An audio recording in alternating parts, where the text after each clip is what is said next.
हमारा आज का टॉपिक है reference. Reference means cell address को हम रेफरेंस बोलते हैं। ठीक है। तो जो हम सेल एड्रेस यूज करते हैं उसका भी तरीका होता है। तो एक टाइप होता है सेल रेफरेंस का जिसको हम बोल सकते हैं relative reference. Type of reference में बात करें तो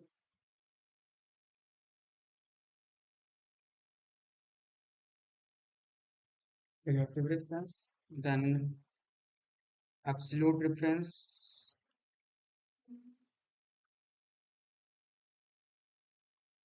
रेफरेंस, देन थर्ड होता है जब हम दोनों एक साथ यूज करते हैं। मतलब कॉलम को अगर मैंने रिलेटिव कर दिया और रो को एब्सोल्यूट कर दिया, ठीक है, तो उसको मिक्स रेफरेंस बोलते हैं। Mix reference. और एक फोर्थ टाइप होता है जिसको बोल सकते हो थ्री डी रेफरेंस। अब थ्री डी रेफरेंस क्या होता है? एक सीट के सेल के एड्रेस को दूसरे सीट में हम जब यूज करते हैं उसको थ्री डी रेफरेंस बोलते हैं। तब सीट के नेम को यूज किया जाता है उसमें। ठीक है। तो यहाँ पे मैं लिख देता हूँ थ्री डी रेफरेंस। चार टाइप के रेफरेंस होते हैं। ठीक है। तो यहाँ पे सबसे पहले आप समझते हैं कि एब्सोल्यूट रेफरेंस क्या है। एब्सोल्यूट सॉरी रिलेटिव रेफरेंस क्या है। रिलेटिव रेफरेंस मीन्स जैसे कि मैंने यहाँ पे लिखा ए थ्री। ए थ्री जो हम लिख रहे हैं यहाँ पे, ए थ्री हम जो लिख रहे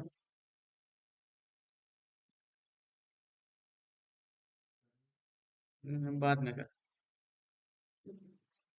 अब जैसे कि मैंने यहाँ पे लिखा ए थ्री। ठीक है।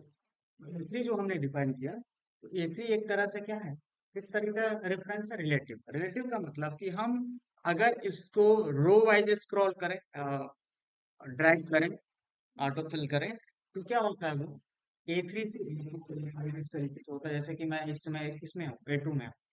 ठीक। Number two. ठीक। तो अगर मैं इसको एज रेफरेंशियल यूज करूँ, जैसे मैंने लिख दिया ए। ठीक। अब इसको मैं यहाँ से ड्रैग करूँ, तो देखेंगे जितने भी नंबर्स हैं, जैसे यहाँ पे ए टू रहा, यहाँ पे सेल पे देखते हैं, तो यहाँ पे ए थ्री हो गया, ए फोर हो गया, ए फाइव, ए सिक्स, इस तरीके से वो रिलेटिवली आगे बढ़ता रहा। लेकिन अगर मैं इसको ऐसे करूँ, तो यहाँ पे क्या होता है? तो यहाँ पे देखो, यहाँ पे ए टू है, यहाँ पे बी टू हो गया, मतलब यहाँ पे कॉलम चेंज हो रहा है। अगर हम राइट साइड में ड्रैग कर रहे हैं तो कॉलम चेंज हो रहा है। हम अगर नीचे की तरफ ड्रैग कर रहे हैं तो वो रो चेंज। ठीक है। तो ये रिलेटिव होता है। रिलेटिव का मतलब कि आपका एक तरह से रिलेटेड एड्रेस, जैसे कि ए थ्री है, तो अगर नीचे की तरफ ड्रैग करेंगे तो फिर आगे वो एक रो इंक्रीमेंट को कर देता है। रिलेटिव इंक्रीमेंट करता है रो, एंड कॉलम भी इंक्रीमेंट करता है अगर कॉलम के साइड हम ड्रैग कर रहे हैं। ठीक। इसको रिलेटिव बोलते हैं। कभी कभी क्या होता है कि आपको मिक्स करना होता है या उसको फिक्स करना होता है कि मान लो सॉरी, उसमें एक हाँ,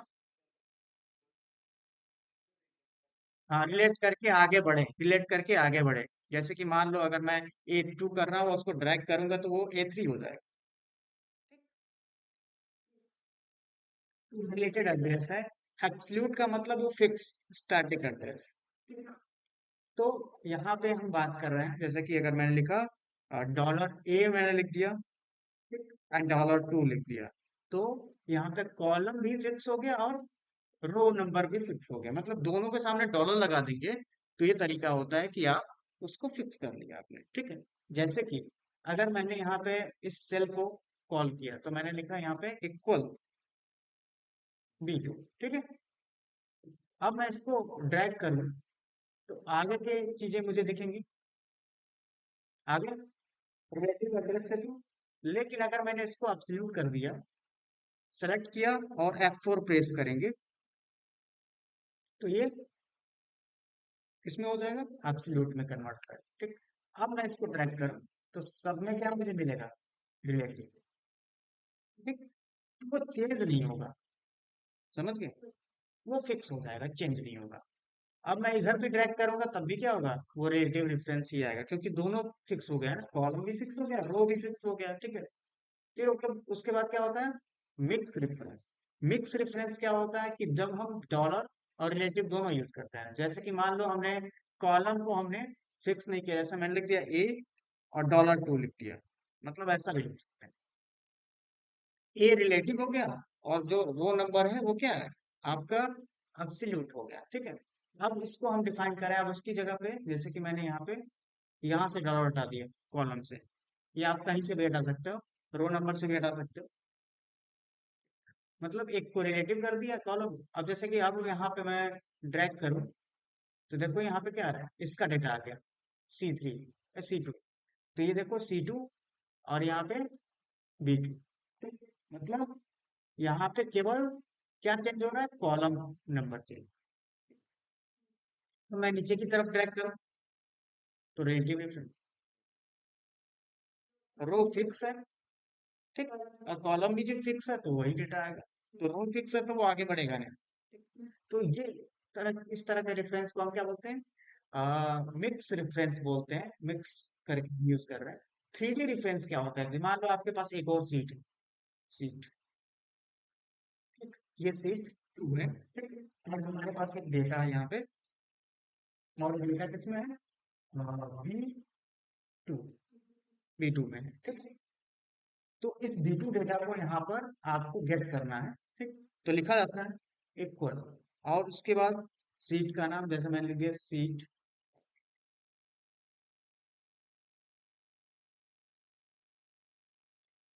1, then exclamation mark, and then वहां पे क्या लिखा था, B2, B2, सीट 1 मैंने गलती से लिख दिया, यहाँ पे सीट 2 को सेलेक्ट करना है ना, सीट 2, तो सीट 2 एंड B2, तो वो 673 डेटा वहां पे कलेक्ट हो जाएगा। तो इसको बोलते हैं, ये जो आपने लिखा, ये क्या होता है, 3D रेफरेंस, जब हम यूज करते हैं एक तरह से, दिस इज 3D रेफरेंस। हाँ, शीट का नाम लिख सकते हैं और उस शीट से उस सेल का डेटा हम पिक कर सकते हैं, ठीक है। जैसे ये देखो, ये जो डेटा आ रहा है वो कहाँ से आ रहा है, C2 से आ रहा है, ठीक है। अगर मैं इसको चेंज करूंगा तो वो भी चेंज हो जाएगा, क्योंकि उसके अंदर हमने उसका रेफरेंस दे रखा है, देखो यहाँ पे 350 हो गया, अपडेट हो गया अपने आप, ठीक है। तो इसको बोलते हैं 3D रेफरेंस, ठीक है। ये नोट डाउन कर लो। This is a 3D reference, relative, absolute, mix and 3D reference, या आप बाद में नोट कर लीजिए। Then, अब आगे चलते हैं कंडीशनल स्टेटमेंट्स, कि हम इस पे कैसे कंडीशनल स्टेटमेंट्स अप्लाई कर सकते हैं, ठीक है। तो कंडीशनल स्टेटमेंट में क्या क्या चीजें आती हैं, सबसे पहले तो इफ आता है, ठीक, कि अब अ, मान लो हमारे पास एक सिचुएशंस हो, जैसे कि मुझे डिफाइन करना है, हमारे पास स्टूडेंट नेम है, स्टूडेंट नेम है, और यहाँ पे स्टूडेंट नेम मैंने फिल कर दिया, जैसे मैंने लिख दिया आकाश, और मैंने यहाँ पे आर्डर फिल कर दिया, तो ये आपका कुछ नेम्स भी आ गए। और फिर उसके बाद मैंने यहाँ पे लिख दिया मार्क्स, ठीक, और इसमें हम डिफाइन कर देते हैं। तो जो मैंने रैंड एरे बता रहा था, रैंडम एरे, वो आपका 2019 में होगा या 21 में मिल जाएगा, ठीक है। 13 आपके पास अगर MS ऑफिस होगा तो उसमें नहीं हो, ओल्डर वर्जन में नहीं, लेटेस्ट वर्जन में आपको मिले, ठीक है। अगर आपको नहीं मिल रहा है तो आपको उसमें मिल जाएगा जो क्लाउड एक्सेल होता है, ठीक है, ऑनलाइन वाला जो एक्सेल होता है, माइक्रोसॉफ्ट एक्सेल, उस पर मिल जाएगा 365 जिसको बोलते हैं। तो ये रैंडम एरे, और मुझे रैंडम नंबर जनरेट करना, तो 0 मैंने लिख दिया, और कितने कॉलम हैं तो यहाँ पे आपको रो कितने हैं, तो 15 वैसे सेलेक्ट कर लेते हैं, मैंने लिख दिया 20, एंड देन रो 20 आपको लिखना है, 20 row and column 1, and minimum मैंने दे दिया 0, और यहाँ पे मैंने लिख दिया मैक्सिमम 100, और मुझे इंटीजर चाहिए तो इंटीजर के लिए लिखना पड़ेगा 2, एंड देन ब्रैकेट क्लोज, तो ये जनरेट हो गया, ठीक। इसको मैं डिलीट कर देता हूँ। अब मैंने हाँ हाँ कितने कॉलम कितने रो, तो एक एरे जनरेट करके आप, अब यहाँ पे मैं इसको कॉपी कर लूंगा, कॉपी करने के बाद यहाँ पे पेस्ट एज अ वैल्यूज कर लूंगा, ठीक। तो वो फार्मूला हट जाएगा वहां से, कि वो बार बार अपडेट नहीं होगा, चेंज नहीं होगा, ठीक है। तो ये रैंडम मार्क्स है। अब मान लो मुझे यहाँ पे क्या जनरेट करना है, ग्रेड। अब ग्रेड किस लिए पे जनरेट करना है आपको, मान लो आपका अगर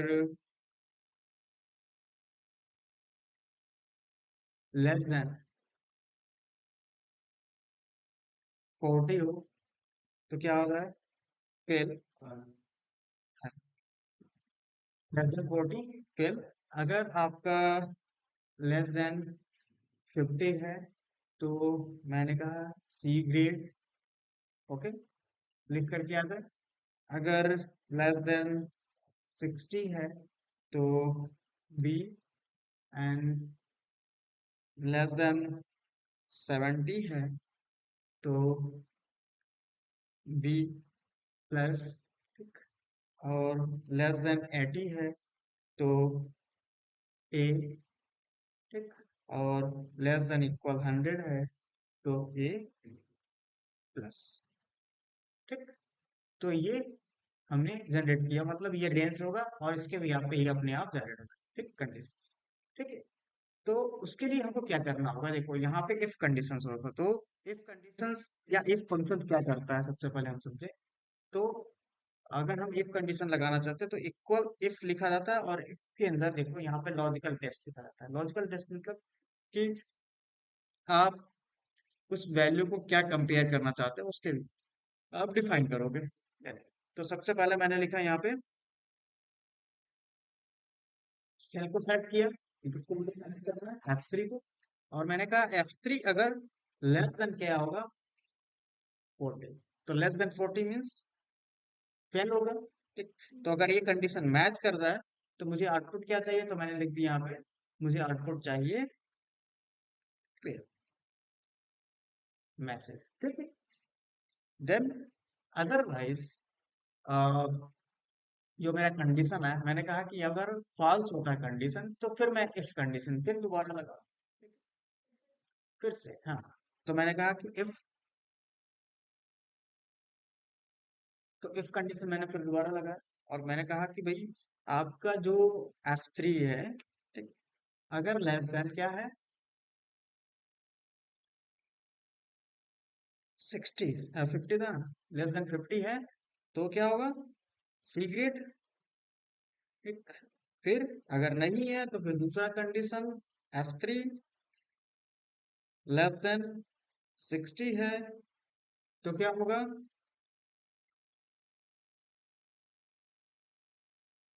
क्या होगा, हाँ, बी ग्रेड होगा, ठीक, बी ग्रेड होगा। देन उसके बाद यहाँ पे मैं कॉमा, देन फिर फॉल्स वाले में जाकर फिर इफ कंडीशन चेक करूंगा, और इफ कंडीशन में फिर चेक करूंगा F3 इज लेस देन 70। अगर लेस देन 70 है, तो क्या होगा, बी ग्रेड, बी प्लस होगा, बी प्लस होगा, ठीक। फिर ये क्लोज कर दिया मैंने, फिर इफ लिखा मैंने, और फिर इफ ब्रैकेट के अंदर,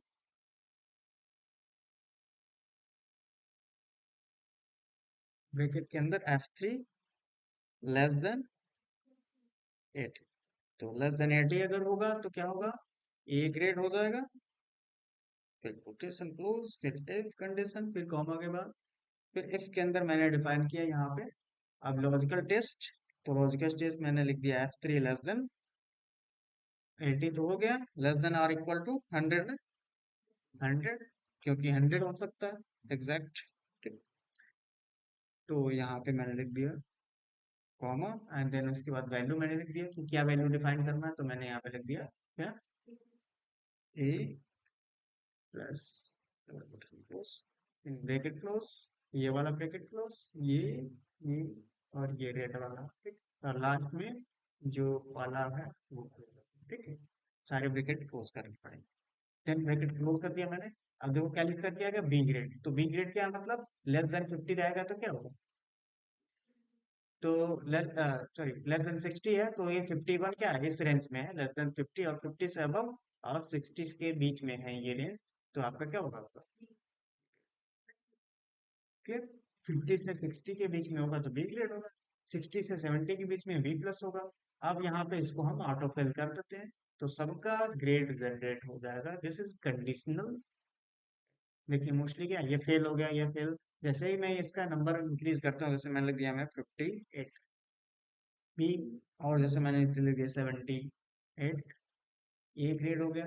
और मैं किसी का यहाँ पे इंक्रीज करता हूँ, जैसे यहाँ पे ए प्लस आ रहा, ठीक है। तो ए प्लस का मतलब 80 से अबव है और 100 के नीचे है, तो यहाँ पे 100 के नीचे या बराबर है, तो ये प्लस हो गया, ठीक है। तो इस तरीके से आपका ये डेटा डिफाइन हो जाएगा, ठीक है, क्लियर। 60 है तो बी प्लस आ जाएगा आपका। तो ये चीज है। तो इसमें कंडीशनल्स में आपने देखा इफ का यूज किया गया। इफ का मतलब कि अगर मान लो यहाँ पे अब इसका सिंटेक्स समझो कि हमने क्या डिफाइन किया। इफ के अंदर दो चीजें होती हैं, हमने नेस्टेड इफ का यूज किया। नेस्टेड का मतलब कि कंडीशनल के अंदर कंडीशंस यूज करते चलेगा। मतलब जब मैच नहीं करेगा दूसरा हम चेक करेंगे, जब मैच नहीं करेगा दूसरा चेक करेंगे, ठीक है। इस तरीके से हमने किया। तो जैसे कि मान लो एक वैल्यू मैं लेता हूँ, जैसे मैंने कहा कि मैं एक नंबर लेता हूँ और उसको चेक करना है कि वो इवन है या ऑड है। जैसा मैंने यहाँ पे लिख दिया, एक नंबर मैंने दे दिया 56, ठीक। अब मुझे ये चेक करना है कि ये इवन है या ऑड है, तो मैंने लिखा इक्वल इफ, और इस नंबर को मैंने सेलेक्ट किया G18, एंड देन मैंने यहाँ पे चेक किया मॉडुलस। मॉडुलस एक ऑपरेटर होता है जिसके थ्रू रिमाइंडर कैलकुलेट किया जाता है। तो मैंने यहाँ डिफाइन किया कि अगर ये क्या हो, 18 हो, देन यहाँ पे मैंने लिखा 18, और किससे डिफाइन कर डिवाइड करना, जीरो से, और मैंने कहा इक्वल टू जीरो, ठीक है। देन अगर ये है तो मैंने यहाँ लिख दिया क्या, even, otherwise odd.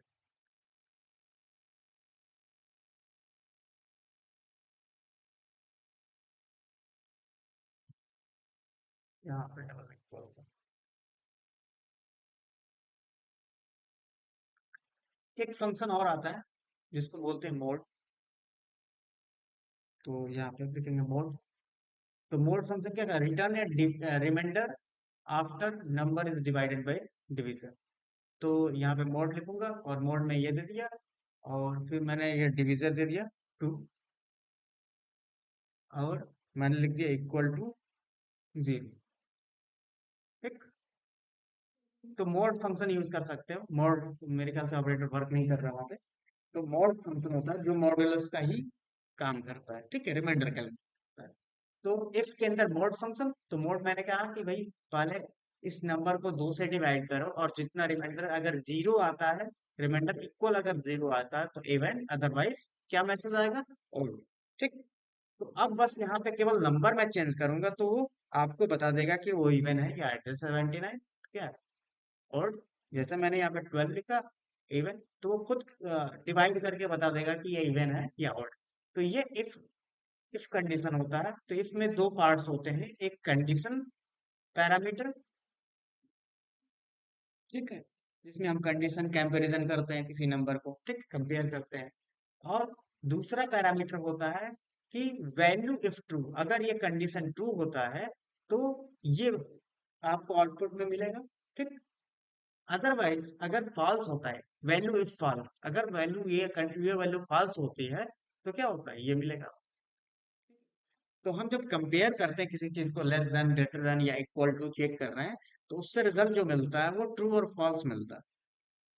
Logically true और फॉल्स मिलता है। जैसे कि यहाँ पे अगर मैं लिखूं 5 लेस देन 8, तो क्या मिल रहा है, ट्रू मिल रहा है।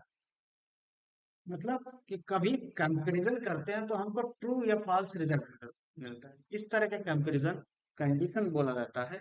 और इस तरह के कंडीशंस आपको किस तरह के रिजल्ट मिलते हैं, ट्रू और फॉल्स में रिजल्ट देते हैं। तो वही ट्रू और फॉल्स अगर हो रहा है तो आपका उसके भी यहाँ पे दो वैल्यूज होता है, एक इफ, एक ट्रू के लिए और फॉल्स के लिए। अगर ट्रू होगा तो यह मैसेज, फॉल्स होगा तो यह मैसेज, ठीक है? तो दोनों मैसेज आपको देना होगा। जब ट्रू होगा तो वो आउटपुट आएगा, फॉल्स होगा तो ये ट्रू हो गया, ठीक। लेकिन कभी कभी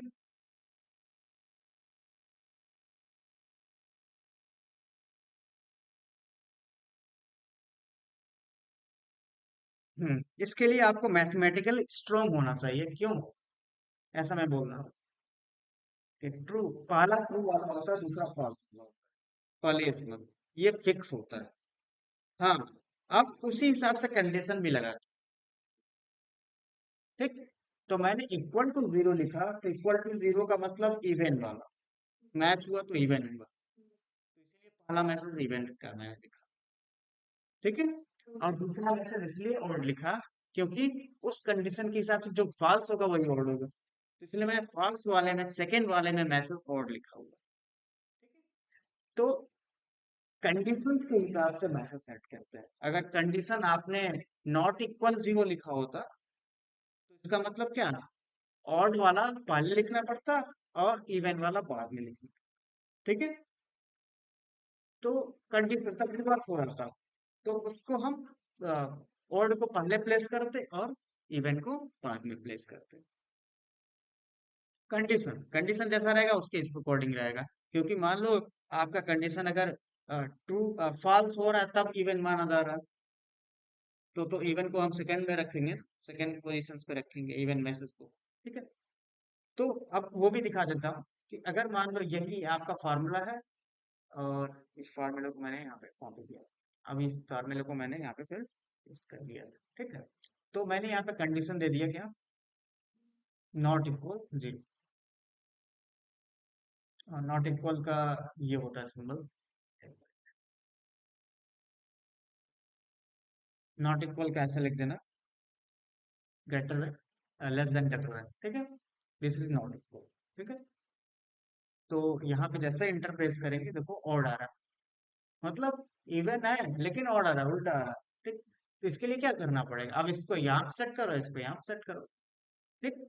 तो हम इसको यहाँ पे पिक करेंगे और यहाँ पे सेट कर लेंगे, और इसको पिक करेंगे, यहाँ पे सेट कर लेंगे सेकेंड वाले, तो मैसेज इवन आएगा। तो देखो यहाँ पे इसमें कैसा है और इसमें आपका किस तरीके से है, वो आपको पता लग चल रहा होगा, ठीक। इसमें इवन ऑड है और इसमें ऑड इवन है, तो जिस तरह का कंडीशन होगा उस तरह के चेंज हम। अब उसके बाद आता है and if के बाद एंड, ठीक। और भी लॉजिकल फंक्शन होते हैं, यहाँ पे फार्मूला बार में हम देखें तो यहाँ पे लॉजिकल फंक्शन देखिए एंड, ठीक। एंड क्या होता है, देखो हमने सॉरी, हमने इफ को पढ़ लिया, एंड सबसे पहले, तो एंड भी क्या होता है, एंड क्या होता है जब मल्टीपल कंडीशन, अभी वेट कर लीजिए, तो एंड क्या होता है कि अभी मल्टीपल कंडीशंस आप डिफाइन करने के लिए हम एंड का यूज करते हैं, जब हम दो कंडीशंस को एक साथ कंबाइन करना चाहते हैं, ऐड करना चाहते हैं, तो उसके लिए क्या होता है, एंड कंडीशन, ठीक है। जैसे कि मान लो किसी का मैंने एज लिख दिया और मैंने उसका ज्वाइनिंग ईयर लिख दिया, ठीक। और मैं चाहता हूं कि वो दोनों कंडीशन मैच करे, एज मैच कर रहा हूँ वो, ठीक। तो मैंने लिखा इक्वल एंड, ठीक। और मैंने कहा कि एज क्या होना चाहिए, ग्रेटर देन और इक्वल 50 होनी चाहिए, ठीक। देन दूसरा कंडीशन अब लगाऊं मैं कि जो ये ईयर होना चाहिए वो भी ग्रेटर देन 2005 होना चाहिए, ठीक। तो देखो यहाँ पे दोनों कंडीशन मैच कर गए, ठीक। लेकिन एक कंडीशन अगर मैच ना हो, जैसे मैंने यहाँ से इसको एज डाल दिया 10, तो फॉल्स हो गया, मतलब एक कंडीशन मैच नहीं हुआ तो फॉल्स हो गया, ठीक। और यहाँ पे जैसे ही ये 50 होगा या 50 के अबव होगा तो ये ट्रू हो गया। और अगर मैं ईयर को कम कर दूं, जैसे 2004 मैंने लिख दिया, 2004 मैंने लिख दिया, तो क्या फॉल्स, मतलब कोई एक फॉल्स हो गया तो फॉल्स हो जाएगा, दोनों जब तक ट्रू नहीं होगा तब तक ट्रू नहीं होगा। ये होता है एंड का। तो एंड के अंदर हम अनलिमिटेड कंडीशन, हमने दो कंडीशन की है कामा करके, पहला कंडीशन फिर कॉमा दूसरा कंडीशन, इस तरीके से हम मल्टीपल कंडीशंस दे सकते हैं। इसको बोलते हैं लॉजिकल। लॉजिकल का मतलब यह है कि किस सिचुएशन में आपको क्या करना है, अगर सारे कंडीशन सेटिस्फाई करने हैं तो एंड का यूज करना है, और उनमें से कोई एक सेटिस्फाई करना तो उसके लिए और आता है, ठीक। कौन सा, और कंडीशन, ठीक है। ये हम अप्लाई कर लेते हैं, जैसे ये हो गया आपका एंड, तो मैंने लिख दिया यहाँ पे एंड, ठीक। और यहाँ पे मैंने ये उसका फार्मूला हो गया, ठीक। अब और के फॉर्मूले में आते हैं। और के फॉर्मूले में, तो ये और के फॉर्मूले में हम आते हैं। तो यहाँ पे बस एंड की जगह पे मैं लगा देता हूँ क्या, और, ठीक। अब एंटर प्रेस करता हूँ तो इसमें तो ट्रू दे रहा है, मतलब कि ये फॉल्स हो रहा है लेकिन ये ट्रू है, मतलब ट्रू आ गया, ठीक है। मतलब कोई एक अगर ट्रू हो जाता तो ट्रू दे देता है और वाला, उनमें से कोई एक कंडीशन। तो ये क्या होता है कि जब आप कोई कैलकुलेशन करते हो तो इस तरह के कंडीशंस आगे यूज करने पड़ते हैं, जैसे कि किसी का इंक्रीमेंट करना है तो ये ज्वाइनिंग ईयर दोनों कंडीशंस मैच हो तब जाके इंक्रीमेंट हो, या कोई उनमें से एक मैच हो जाए तो इंक्रीमेंट करना है, ठीक है। तो इस सिचुएशन में क्या होता है, जब हम कैलकुलेशन करने जाते हैं कंडीशनल कैलकुलेशन, तो ये क्या होता है, ये सबसे बड़ा रोल आपका डिफाइन डिफाइन करता है कि हमको कौन सा कंडीशन चाहिए। तो ये बिजनेस लॉजिक के भी यहाँ पे चलता है कि बिजनेस में आपके आपके कंपनीज में या आपके बिजनेस में कौन सा लॉजिक यूज किया जा रहा है इंक्रीमेंट के लिए, ठीक है। तो उसके लिए आपके हम एंड, या तो एंड यूज करते हैं या तो और यूज करते हैं, ठीक है, कैलकुलेशंस के लिए। तो और का मतलब कि उनमें से कोई एक कंडीशन मैच होना चाहिए तब तो होगा, अदरवाइज अगर आपको सारे कंडीशन सेटिस्फाई चाहिए तो और का यूज करते हैं, ठीक है। अब उसके बाद क्या होता है, एंड और के बाद नॉट फंक्शन एक होता है, नॉट, क्लियर। तो नॉट हम देखते हैं, नॉट अगर कोई कंडीशन लगाते हैं, जैसे मैंने कहा कि नॉट ग्रेटर देन 2000, ठीक है। तो ग्रेटर देन 2000 है तो क्या हुआ, फॉल्स हो गया। तो कंडीशन जब नॉट में क्या होता है, कंडीशन जब मैच होता है तो फॉल्स देगा, रिवर्स करता है वो, ठीक है। नॉट में जब कंडीशन मैच करता है तो नॉट में एक ही फंक्शन लगाते हैं, एक ही कंडीशन, सॉरी, नॉट में हम एक ही कंडीशन लगाते हैं, एक ही लॉजिक लगाते हैं, क्लियर। तो वो लॉजिक आपको जो देता है उसको रिवर्स कर देता है, अगर कंडीशन ट्रू आता है तो ट्रू, अदरवाइज फॉल्स तो ट्रू, ठीक। तो ट्रू फॉल्स और फॉल्स को ट्रू में कन्वर्ट कर देता है, तो नॉट एक रिवर्स कर सकते हैं लॉजिक होता है, रिवर्स लॉजिक, जिसको अपोजिट कर देता है। नॉट का मतलब ही होता है अपोजिट, रिवर्स कर, रिवर्स लॉजिक बनाना, ठीक है। तो इस तरीके से हम डिफाइन कर सकते हैं।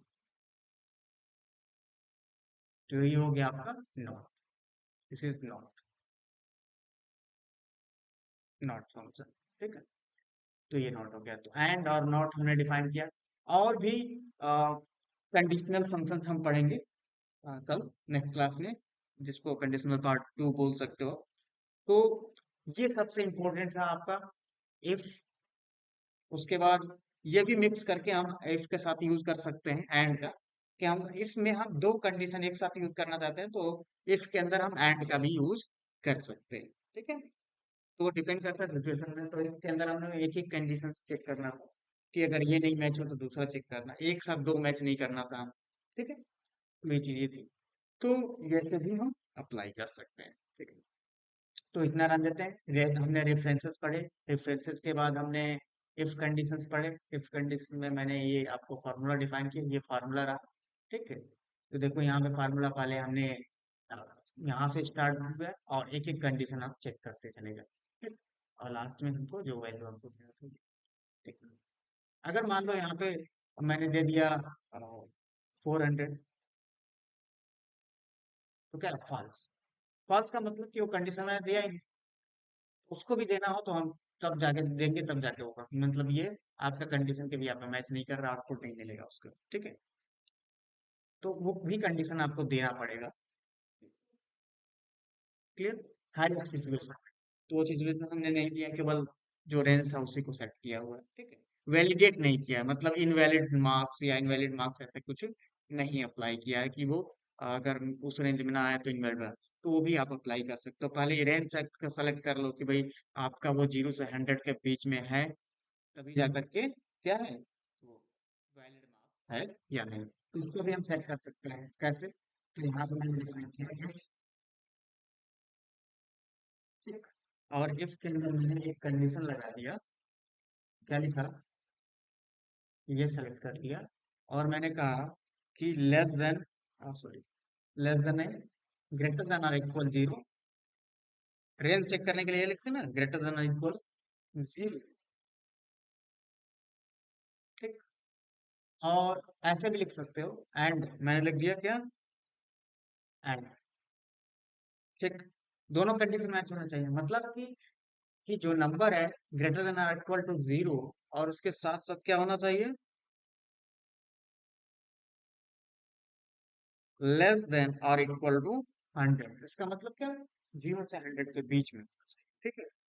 अगर है, sorry, अगर है तो मैंने कहा यहाँ पे दिया, और उसके बाद कंडीशन चेक करना स्टार्ट करूंगा। ठीक। अगर नहीं है तो फिर मैं कॉमा लिखूंगा, और कॉमा लिखने के बाद यहाँ पे मैं लिख दूंगा इनवैलिड लास्ट, इनवैलिड। उसके अंदर मैंने रैप कर लिया। ठीक। तो इनवैलिड मार्क्स, यहाँ पे कॉमा लिखने हुआ, लिखूंगा गलती से वो वैलिड। ब्रैकेट क्लोज, और ये ब्रैकेट क्लोज। अब जैसे कि मैं यहाँ पे 101, सॉरी 101 अगर लिख दूं, इनवैलिड मार्क्स हो गया। बाउंड कर दिया मैंने, वैलिडेट कर दिया, वो लिख करके आ जाएगा इनवैलिड मार्क्स। ठीक है। जीरो से कम लिखूंगा, माइनस में भी लिखूंगा तब भी इनवैलिड मार्क्स। जैसे मैंने लिख दिया -1, इनवैलिड मार्क्स। जीरो रहेगा तो क्या होगा, फेल आएगा। तो इस तरीके से आप अब वैलिडेट कर सकते हो। देखो हमने एंड का भी यूज यहाँ पे कर लिया। ठीक है। इस तरीके से हम अप्लाई कर सकते हैं। तो ये रहा आपका इसका पूरा। ठीक है। इतना रख लेते हैं।